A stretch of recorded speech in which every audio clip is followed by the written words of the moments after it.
पर उचित यह है कि अपने गुरु परंपरा का निर्वाह करना चाहिए। एक ही है, कोई अंतर नहीं। जो राधा नाम से हम उच्चारण करते हैं, श्यामा नाम से उच्चारण करते हैं, स्वामी जी महाराज श्यामा कुंज बिहारी, उन्हीं को तो उच्चारण करते हैं। तो आपको वही बोलना पड़ेगा, श्यामा कुंज बिहारी। जहाँ शरण हो उन्हीं के वचनों पर ध्यान देना चाहिए। हमारे सत्संग का फल आपकी गुरु निष्ठा हटाना नहीं है, आपकी गुरु निष्ठा पुष्ट करना है।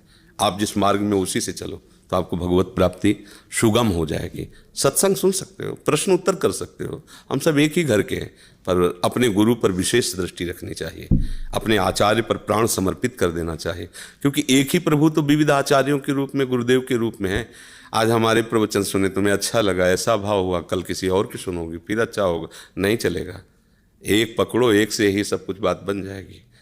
सत्संग सुन सकते हो, प्रवचन सुन करके उस मार्ग में चलो, उसमें कोई गुरु भाव कर सकते हो। सभी संत गुरुदेव हैं, व्यास हैं या प्रतीत, पर हमारी निष्ठा होनी चाहिए, हमारा तिलक गुरु प्रदत्त होना चाहिए, हमारे आराध्य देव गुरु प्रदत्त होने चाहिए। मनमानी नहीं, फिर चलेगा नहीं। तो आप में मुझे तिलक की रचना नहीं दिखाई दे रही, आप में आराध्य देव नहीं दिखाई दे रहे, क्योंकि आप ही कह रहे लड्डू गोपाल। तो मुझे समझ में नहीं आ रहा कि आप स्वामी जी से कैसे दीक्षित हो गए, आप कैसे शरणागत स्वामी जी की हो गए। केवल खिलवाड़ किया हो तो बात अलग है, अगर स्वामी जी की, तो जब हम पति का वर्ण कर लेते हैं तो ठसक से सुहाग भरती नहीं, सिंदूर भरती हैं, हम श्रृंगार करते हैं पति की प्रसन्नता के लिए। बाजार में ठसक से चलती है, उसमें संकोच थोड़ी करती है कि कोई देखेगा ये लाल लाल क्या भरे हुए, नहीं, वो सौभाग्य भरती है, गर्व से रहती है।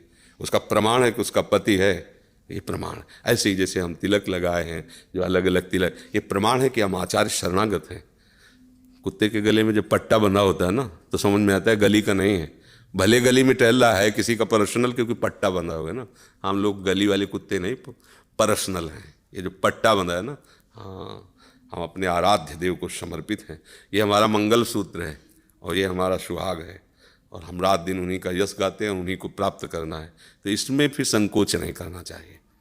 ना आचार्य परंपरा का तिलक है, ना आचार्य परंपरा की उपासना है, तो अब कैसे आचार्य में हूँ? तो पहले सुधार करो, फिर आगे। सत्संग का मतलब सुधार करो, सुधार करो, फिर आगे चलो।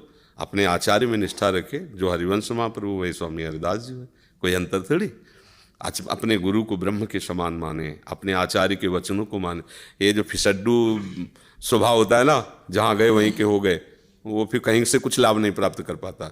एक बार मान लो चयन किया, हमारी समझ में नहीं आया, बहुत समय से हम इधर उधर भटकते, अब एक बार जब पकड़ा तो फिर अब पकड़ लिया। अब नरक मिले स्वर्ग मिले, मुझे कोई मतलब नहीं, अभी जो आज्ञा करेंगे वैसे वो जीत जाएगा। और ऐसे बदलते रहे तो कब तक बदलते रहेंगे, कब तक हमारे भाव ऐसे सरकते रहेंगे? नहीं, एक जगह तो टिकाओ ना, तब बात।